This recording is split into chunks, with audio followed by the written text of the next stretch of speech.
Hey, I'm Indy Clinton, and this is Sleep Deprived, a podcast where I dive into all the unspoken parts of life, including relationships, friendships, beauty, and motherhood. This is life unfiltered, sleep deprived, and running off caffeine.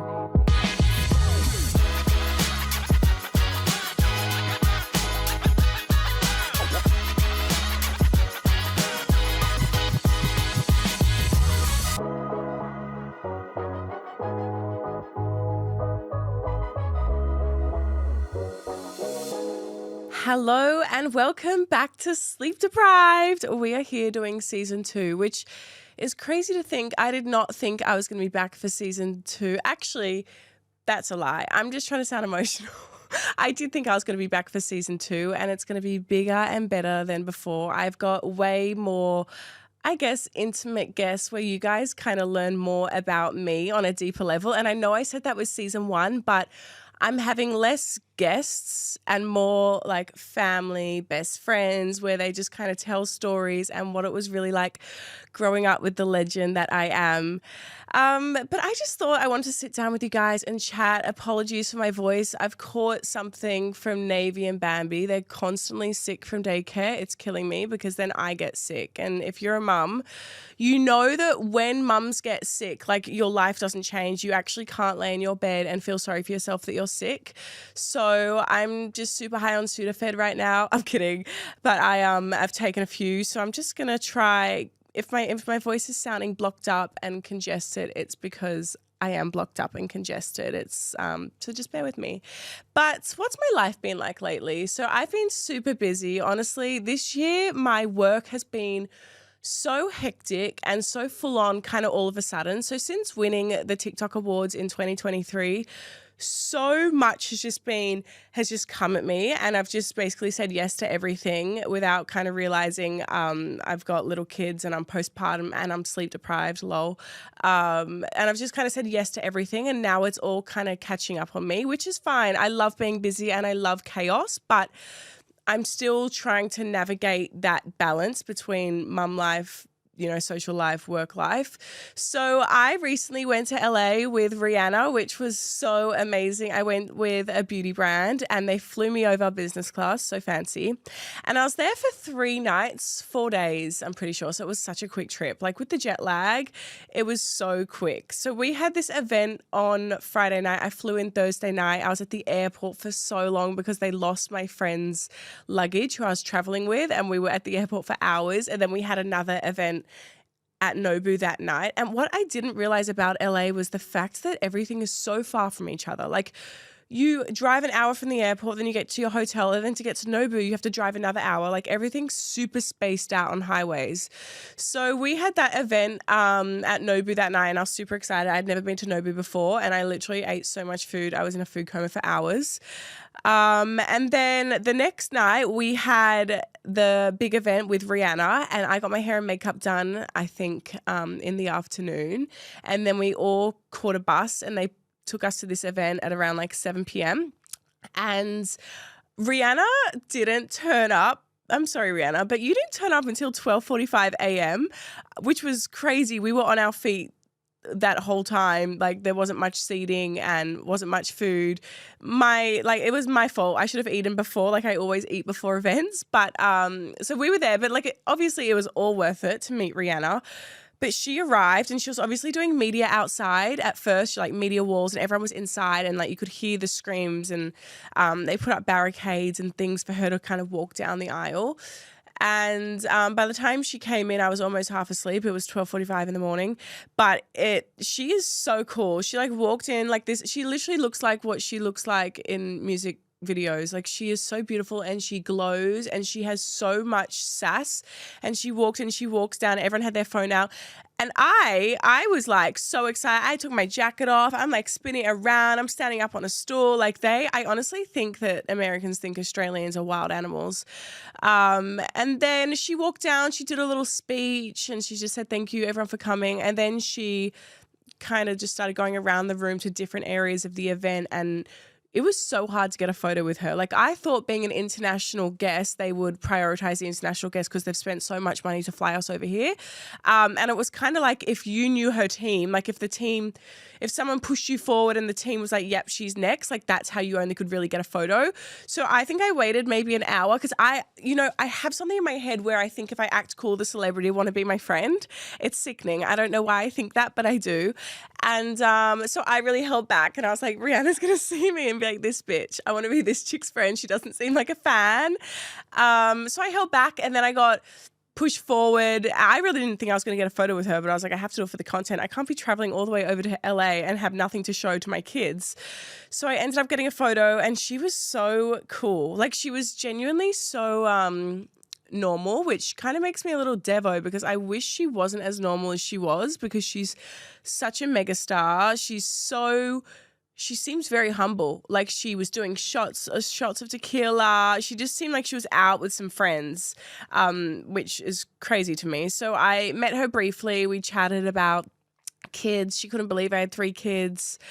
And then she took my good side, which kind of pissed me off because I'm like, I've got this one chance and the person filming, I had no one to film. I was going to like ask someone and I didn't know. Okay. The biggest thing, I didn't know whether I get a photo, if I get someone to take a photo or a video, and I ended up opting with a video. And it was from my bad side and I look like a hunchback, but that's fine. We chatted. I really regret that night getting hair extensions. I had hair extensions in and I literally look like Dolly Parton. They were huge and they were so itchy and it doesn't look like my hair. And the photo I'll post on the Instagram, but the photo is so bad of me. I look like a 75-year-old country singer with huge hair and huge cheekbones. I haven't even done anything to my cheekbones, but the hair accentuated my cheekbones and that's okay, whatever. At least, like, no wonder Rihanna didn't want to be my friend. She was probably like, who is this chick? So that was cool. That was really fun. She was really, really humble, I think is the word. And she was really normal. Like, she seems like one of those girls that would be really fun on a night out, like doing shots. She actually uses her products, which I know that sounds crazy and weird to say, but like, I guess I've never seen a celebrity at an event, like, in the mirror, like doing maybe it was marketing, but she really uses her products and she talks so highly of it and she's just cool. I think I really like her because she's a mum and I just had so many questions. I'm like, so she got here at 12:45. She was doing PR after at another store. I guess they like to do nighttime things so their fans don't like come after them or something. I don't know. But then I'm like, will she wake up early morning with her kids? Like, are her kids waking her throughout the night? I just have so many questions. How do you look this good? So that was really fun. It was a really quick trip, but it was cool. I mean, LA really scares me, really fucking scares me. I did not want to go. I did want to go, but I had so much anxiety going to LA, just like to America with the guns. Like, everywhere I went, I was on edge, and I really don't understand how people live there in the way that they just kind of accept it. It freaks me out. Like, I went to Whole Foods, I was walking down Melrose, I was literally shaking. I was on edge everywhere. As soon as even sitting in the hotel, in this beautiful hotel, I'd be sitting down there having breakfast on my own, and I was like thinking of an escape if a gunman came in, and I'm like, how do people live like this? It's so terrifying. So I was super excited to get home and just be back in Australia because it is so much safer. So that's been happening in my life. That was really fun.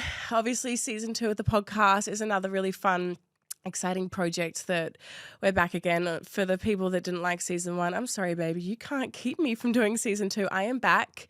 A lot of you said, not a lot of you, some of you. I always read the negative comments just because it gives me fire to be better. And they're like, oh, it's going to die out. There's not going to be a season 2. I'm like, well, what do you call this, babe? What do you call this? Season 2 is back and it's going to be bigger than ever. So that's really exciting. I'm working on a few little projects as well behind the scenes that will be out this year maybe. And what else? So I've just had Soul Sleep trained, which I understand. I'm just going to preface this. I'm very lucky to be able to sleep train, but I think investing in someone, I was like, you guys have commented on my TikToks, like you saw how broken I was, so exhausted, so tired, like it was really affecting my mental state. And I couldn't personally sleep train, and neither could Ben, because we were so exhausted. So I put my money into a sleep nurse, and I think you can't really put a price on your mental health. So I was happy to invest in that, and I wanted to invest in that because I have been so broken with my sleep and my mental state, which I'll get into in a second.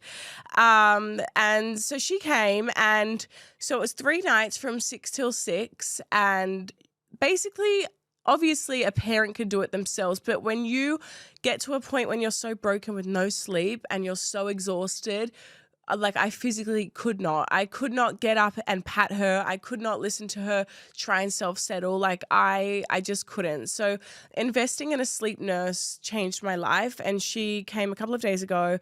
She did 3 nights in a row from 6 till 6, and she was in another room with Sol, and every time Sol would wake, so I was waking twice a night, or Ben was, and we were giving her a bottle because we thought she was hungry. But like, in fact, she just was wanting a snack feed. The sleep nurse described it as like, if you're offered Maltesers at like 1 a.m., would you take them? And I'm like, probably.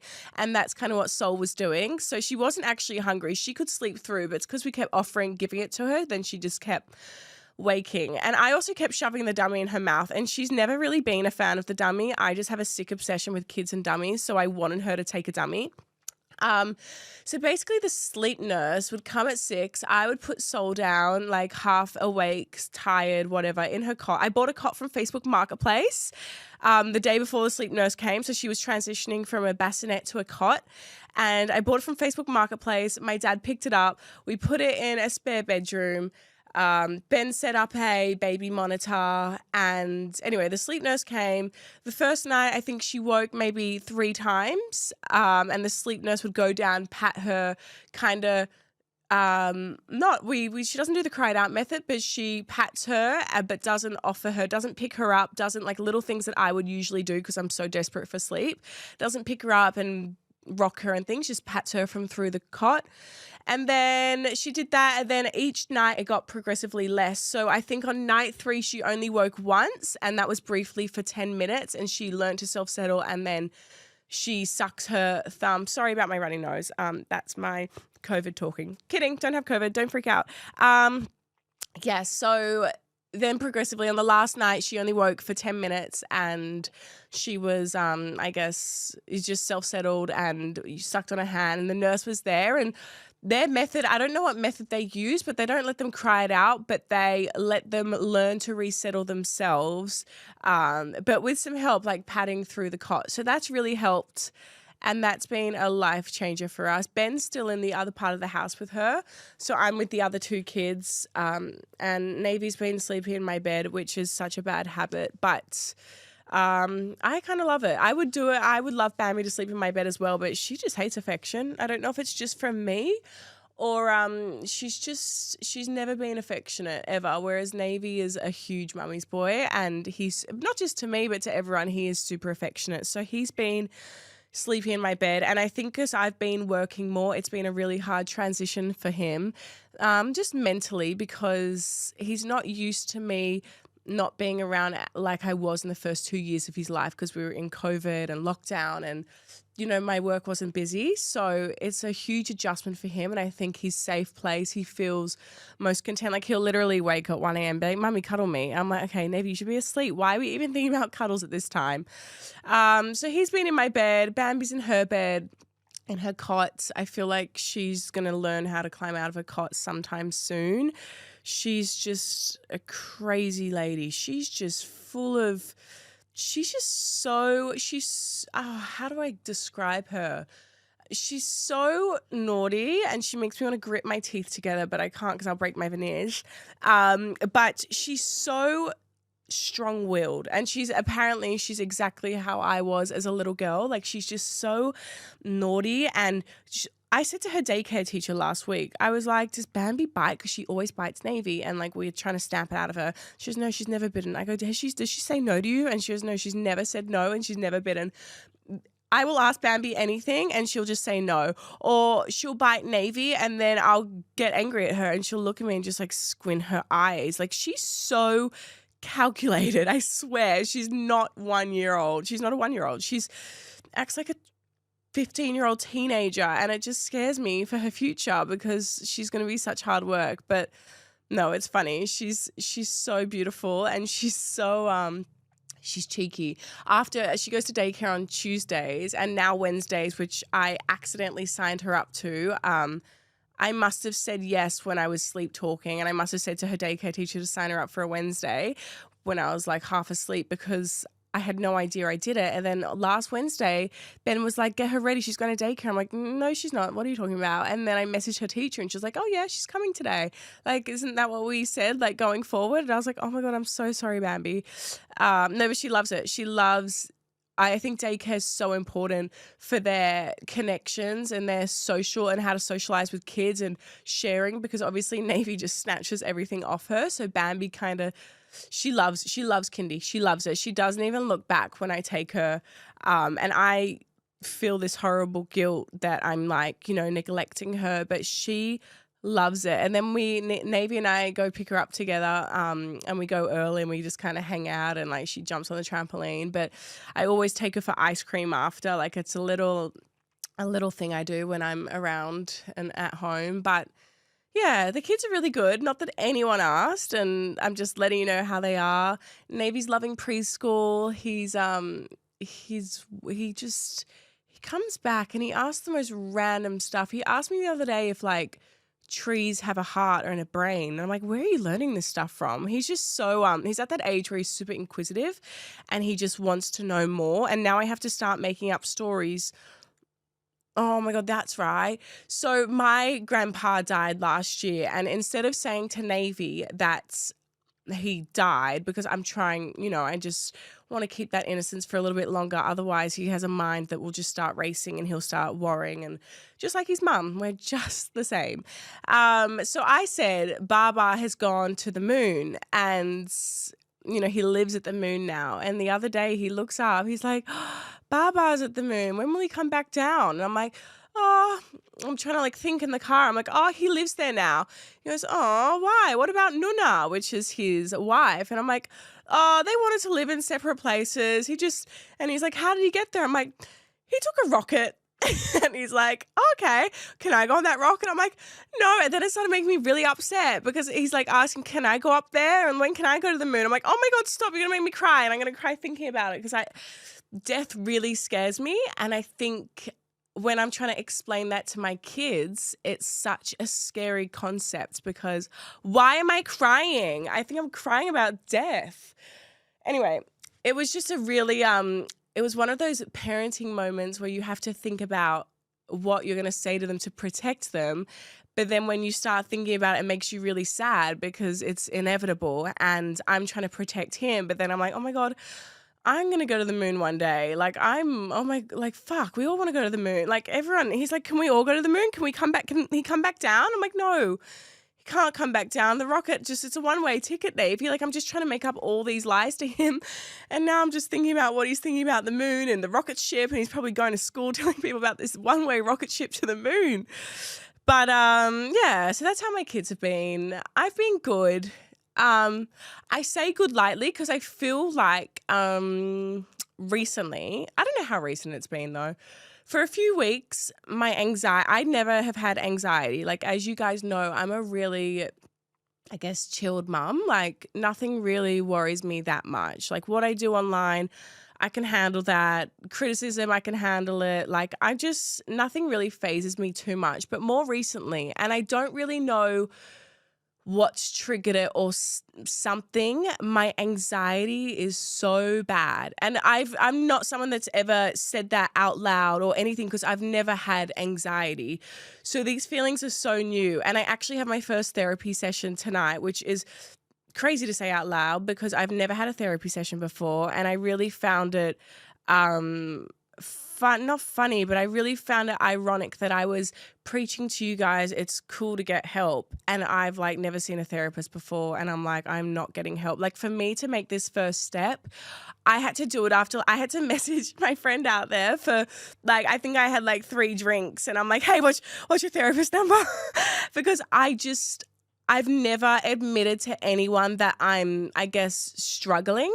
And I think that will come to such a surprise maybe to my family and friends, because I'm not someone to ever admit that I was struggling. And in the 10 or 11 years I've been on social media, I've never admitted that I'm struggling ever. And I'm not struggling to the point like, oh my God, like I'm struggling. I'm like on a verge of a mental breakdown. Like, I'm struggling in the way that all these emotions and these feelings that I'm feeling are so new to me, and it's really been taking a toll on me. And I assume a few people would guess, as I've been, less active on social media, especially on TikTok. I haven't posted daily vlogs as often because my anxiety is so bad. Like, I don't know how to just, I'll give you some examples and you go like, holy shit, that girl needs some help.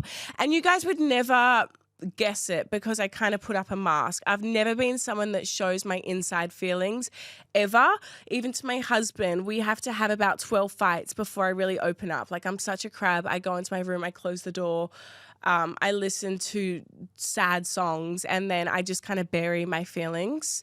But more recently, and maybe, I don't know, I want to say, I guess it's since I've had soul, maybe, it's gotten worse, and it's gotten bad. It's become a thing where I'm like, okay, that's not normal. So my anxiety, I guess my fear of death, my fear of my kids getting sick, and I just have constant fear. So, for example, I mean, the tragedies that unfolded in Sydney, the trigger warning, the stabbing, was horrific, but that has completely triggered my anxiety, and going into public spaces, like, I can't. I took the kids to Kmart the other day and I was like sweating. We went in, I made sure they were in a trolley, just like I made sure I had an escape plan. Like, I was so anxious. I wouldn't even let them eat their cupcake and drink their juice at this cafe that was in a a plaza type place, because I was looking around waiting for someone to, like, with a knife. It was terrifying. And I was like, oh, I feel like those feelings are normal, especially after this tragedy unfolded. And I feel like a lot of mums would be feeling the same. But then that is kind of on top of other anxieties. Like, it's just everything. I have, my friend described it as intrusive thoughts. So I just think everyone around me is going to die. And I don't know why. So, like, I'll be driving past my dad's house, taking my kids to the beach, and I've convinced myself in my head that he's had a heart attack. I'm like, he's had a heart attack, you go check on him. And then I don't want to go in, and then I'll pull up in the driveway and pretend I've left something at the house, and then I'll leave my kids in the car because I don't want them to see him on the floor. He's fucking fine. He's on his, like, computer, or he's out at work. But I have such anxiety that I convince myself that something has happened. Or, like, I went to a show the other night and my girlfriend wanted to go to, like, Toddy's and in the middle of the city. And she was like, you want to go to Toddy's? I go, no, we can't. We'll get stabbed. And she was like, what? And I was like, oh, I don't know. It's just like a really public place. I just think that we shouldn't do that. And now it's getting, like, out of hand, where it's kind of affecting the way I parent and affecting, the way I am with Ben. And it's making me snappy, and not just snappy, it's making me on edge. I'll be like at Pilates or something, and Ben will be with the kids, and I'll hear an ambulance siren, and I'll convince myself that it's from, like, something's happened at my house and I need to leave. So then I'll leave Pilates. Or, like, I was on the flight to LA and I fucking started spiraling. It was so shit. And then I was actually about to go and ask the flight attendant if there was, like, a phone in the cockpit. Guys, what the fuck? When I say this out loud, it sounds absolutely fucking crazy. But this is, like, my anxiety that's become, it was nothing, and it's become, like, it's literally, like, making me spiral. So I was on the flight, and then I started thinking, oh my God, what if Ben forgets to turn off the stove, which he has forgotten before, but now what if the house burns down, and now the house is burning, and then I'm not going to know until I land in LA, and I'm going to be like 14 hours away. And then I started spiraling, and I was like, you need to snap the fuck out of this before you go make a fool of yourself asking the pilot to use his mobile phone. Like, that is actually bonkers. So that's where my brain is at the moment, in case you're wondering, in case you thought I had it together. I don't. And this is the first time I've ever admitted this online, that I am truly struggling with my mental health at the moment. And it is anxiety, and it's killing me. Like, it's so hard because I was not an anxious parent. You guys know me. I've never been anxious. And all of a sudden, these thoughts have just come into my head, and like, oh my God, they're just so bad. Like, everything I do is anxiety. Like, I'm just so fearful of everything. I hear a noise and I convince myself someone's climbing into my kid's window, or there's just, I can't even tell you, there's everything that happens. You know, I just took Sol to a hospital last night because I spiraled because she had dots. She had a rash all over her leg that didn't blanch, and it was popped blood vessels. And if you're a parent, you know that's like a number one sign of meningococcal.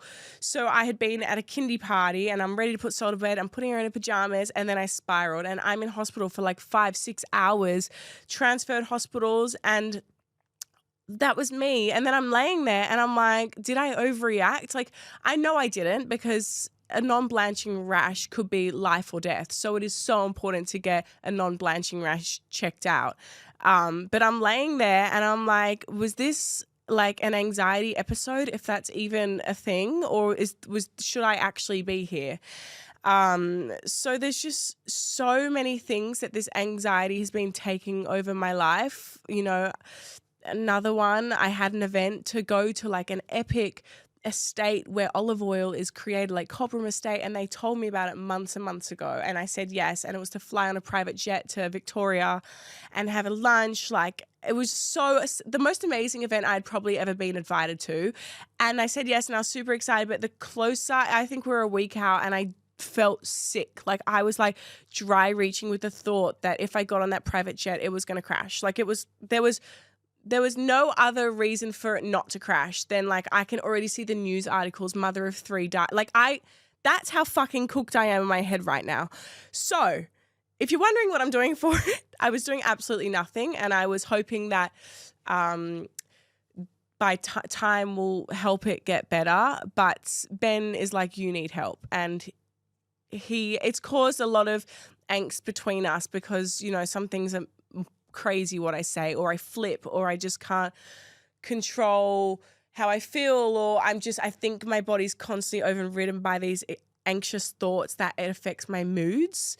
And obviously these feelings, like I said, are so new to me. So I'm just learning this. So I was like, no, I'm not fucking getting help. I don't need help. You just need to, like, not let the kids do that so I don't get anxious. He's like, what? Do what? Like, brush their teeth. They're not going to swallow a toothbrush bristle.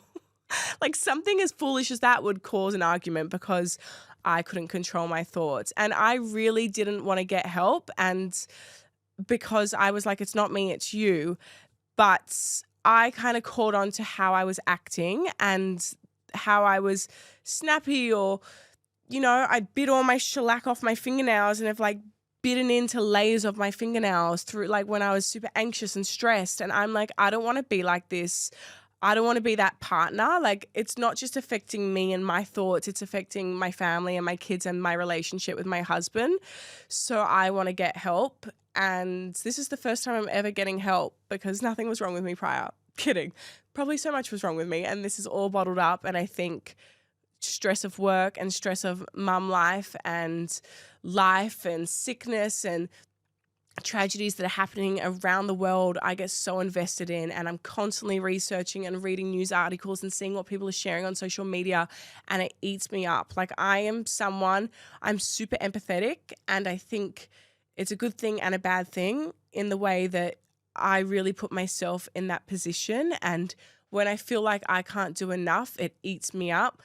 And it affects how I parent, and it affects, you know, why I don't deserve this when there's kids on the other side of the world suffering, and it really it affects me. So I'm really excited. Like, I never thought I'd be saying this, but I'm really excited to be speaking to a therapist tonight. Like, I'm truly 6:30. I'm going to be on that Zoom call. I'm going to lock all my doors, and it's my first time speaking to a therapist, but I really, really need it. And I'm going to be open because it's hard, man. I don't want to label it, I'm calling it anxiety, but living with these thoughts constantly are like, it's so hard. I'm like, what the fuck? Like, I went to give Navy popcorn in his lunchbox today before I came here to record this episode. Then I get in my head, he's going to choke. I'm going to get a call, he's going to choke. Can they do CPR? Of course they can do CPR. Okay, take the popcorn. He's like, Mummy, can I please have popcorn? I end up taking the popcorn out and I'm like, okay, you can have your popcorn here after breakfast when I'm here so I can watch you. Like, these thoughts consume me and it's not normal. So it's definitely worsened after kids, and I don't know if it's postnatal anxiety, if that's a thing. And I'm, 5 months postpartum and I've just stopped breastfeeding. So my hormones are stabilizing and I've just gotten my period back. So my hormones are changing after stabilizing.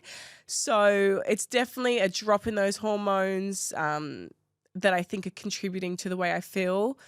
It's definitely that. And along with that anxiety, I think, what else am I going to throw in there? No, I'm really, the mum guilt I've been feeling, also leaving my kids when I'm doing work and not being as present as I used to be, and then seeing comments on like influencer pages. Like, I saw Indy Clinton at the park on a phone. She's not as present as we all believe, or something, some bullshit like that. I'm like, babe, number one, I manage myself. I do all the contracts. I do everything. And I work with huge brands.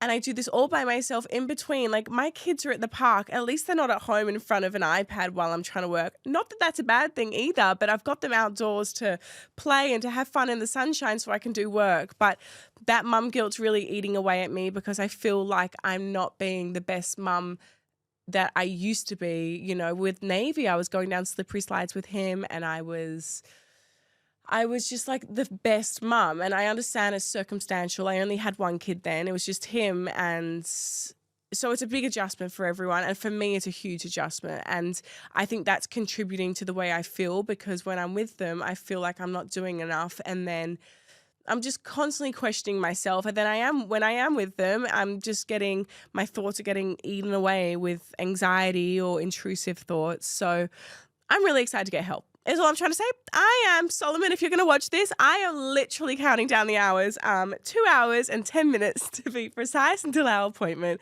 And hopefully I will feel so much better after. By the time you guys listen to this, I'll be a few appointments deep.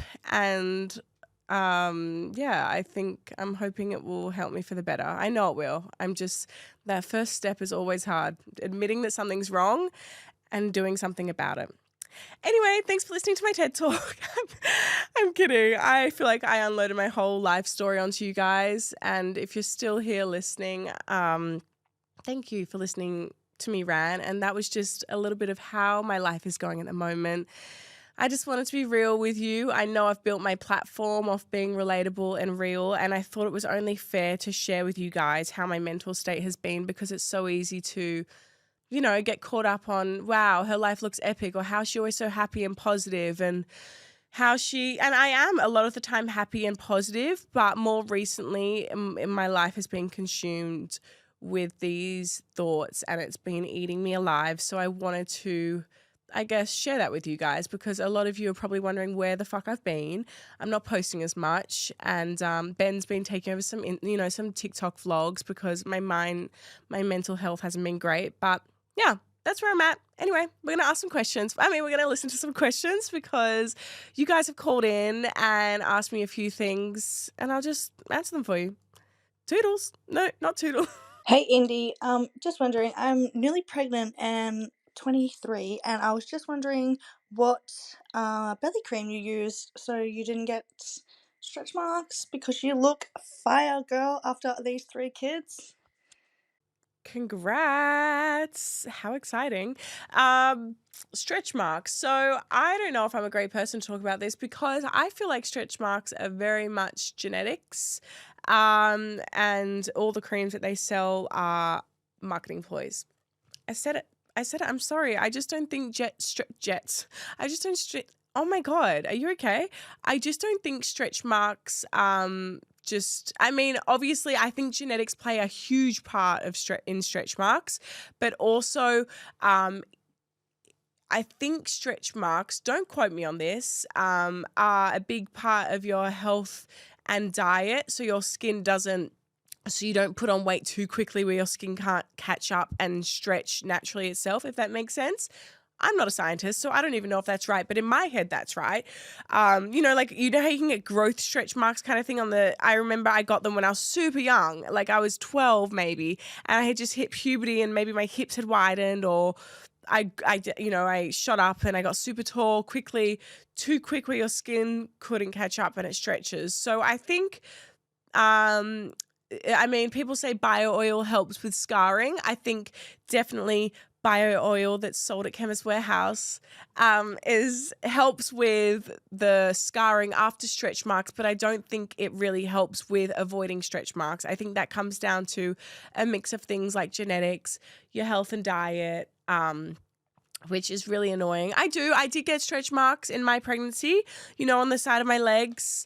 And yeah, I do not have a skincare routine, so there was no way I was having a belly care routine during my pregnancies. Not that I didn't want to, it's just where do you find time to rub ointments on your stomach? Like, I'm literally showering with my kids and using a floor mat as a bath towel. I'm not finding time to put jojoba oil, what is it, oil on your belly? That's also sold at Chemist Warehouse. I'm kidding. No, that's my answer though. Hey, Indy, where do you see yourself in 5 years from now? Still on social media or somewhere else? Oh, I see myself living on a hill really far away from everyone in a tiny house with no neighbors. That would actually be my dream. I would honestly love to live on a farm by a beach with heaps of animals and heaps of veggie gardens and fruit trees. But realistically, that's not reality. And I think for me, I really, I started social media almost 11 years ago, I think. And it's been a huge part of my life. And I've been so deep in social media and creating content for so many years. I would love to eventually start stepping away from social media and kind of creating my own pathway as myself in the limelight, if that makes sense. I have obviously my kids play a huge part of my social media because I am a mum with 3 young kids. That's my whole life revolves around them. But when they start school, I don't want to be posting them. That's just something I've always said to myself from the start. Whether they want to, Navy wants to be in it now, he doesn't want to be in it. It's up to him. Like, I don't force anything. And when they're at school, my life's going to change. It's going to be another chapter to my story. And I really want to phase out my kids and focus on something different than social media, kind of like presenting, hosting events. I've always, my dream job besides a zookeeper and a investigator was to be, that chick, I think her name was like Caroline or something, and she did Getaway, that presenter, and she just got to travel the globe and review amazing places and places to stay and places to eat. That was always my dream job. But I would love to be, I feel like I'd be a really good interviewer. I think I'm really funny. I'm kidding. But I do think I would be quite good at interviewing. So I would love to do presenting of some sort. I don't know what that looks like. Hosting, like interviewing, like red carpet stuff. I don't know. I really don't know what that looks like, but I don't see myself posting Instagram reels forever unless I just keep having kids, which some people definitely do, and they keep having kids for content.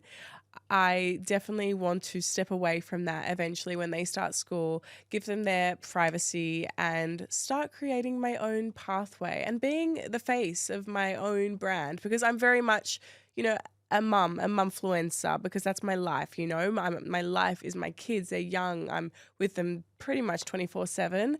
But there's going to be a time where I want to step away from that and just be my own person and have my own. I just want to be the main character. Like, everyone's always commenting about my kids, how cute they are, or how hot Ben is, or he's such a good dad. Like, what about me? Like, there's everything about me, and it's really given me a complex. So I just want you guys to be like, oh my God, you are such a boss, bitch. And I'm going to make you guys say that in a few years' time. So yeah, that's where I see myself. Hey, Indy. A question that's a little bit different to what you usually get, but I was wondering what makes you happy? What makes me happy? Filling up my own cup, I find it's really hard these days to fill up my own cup, which sounds super depressing, but it is. As a mum, you put yourself last, and I'm really trying to find a balance now to fill up my own cup because I've obviously seen the effects on my mental health by not doing that and being burnt out. But there are a few things I do that, like, I just get so, a lot of people always like ask on my TikTok, why are you blasting music that early and dancing? Because that helps me get out of a funk. And you'll see in a lot of my TikTok vlogs, I'm dancing like a crazy woman, batshit crazy to music so loud that's waking up literally every neighbor in the neighborhood.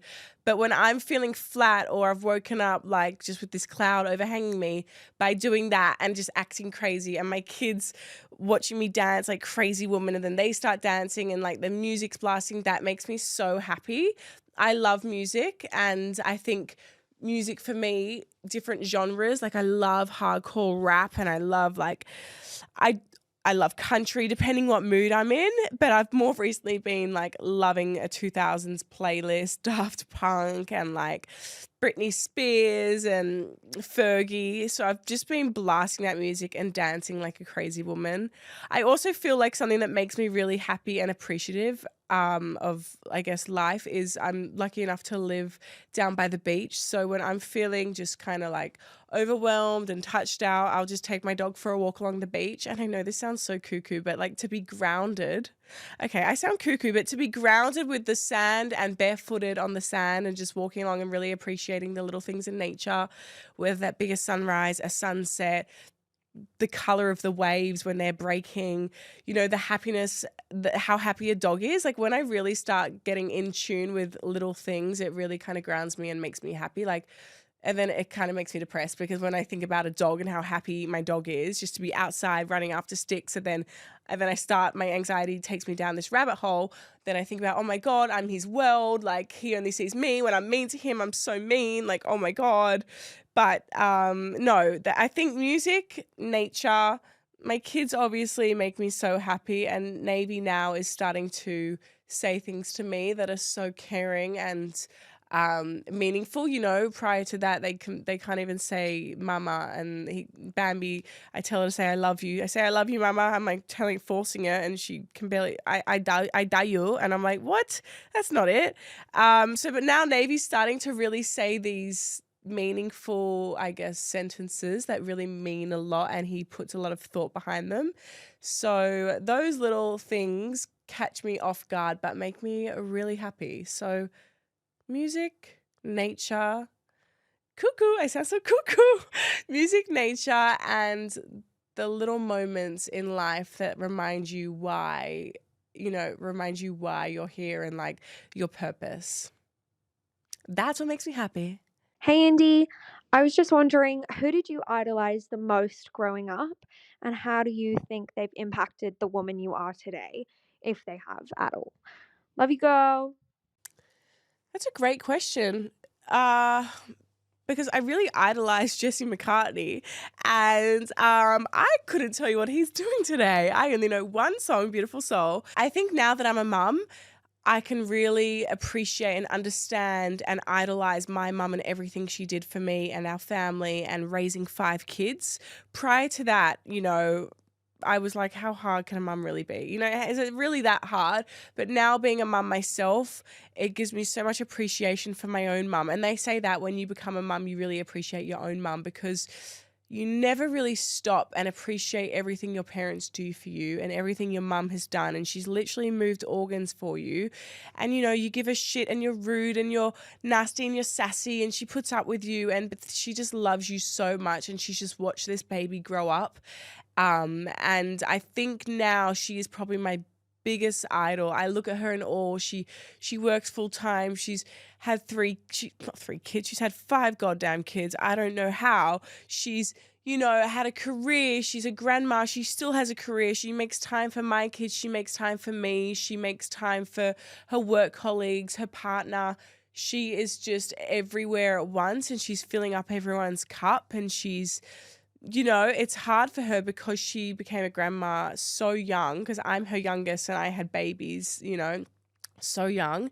So, and I really feel for her because I'm always like, Mum, are you going to come, and she's always wanting to do yoga and kind of fill up her own cup because she's never had that chance because she just raised 5 kids and went back to work. And so I really idolize her. She's amazing. She does so much for our family and she does so much for everyone, in her workspace, at our family unit, as a grandma.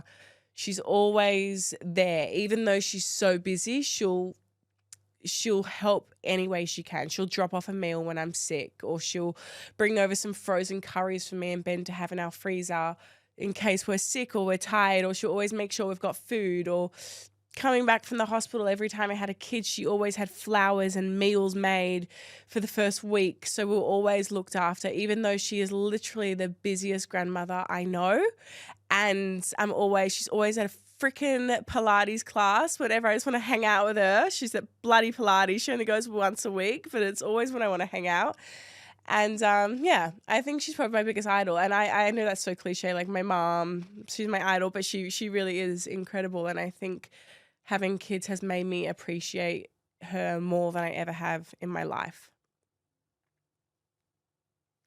Anyway, guys, thank you so much for listening to Sleep Deprived Season 2. I'm so excited to be back. Thanks for letting me unload on you all and giving you that TED Talk. I'm super excited for my first therapy session tonight. But I can't wait for you guys to enjoy the journey of my Season 2 podcast with Sleep Deprived. It's going to be so much fun. And you guys, if you already don't know a lot about me, well, you're going to know a lot more now. Bye! Toodles! Toodles!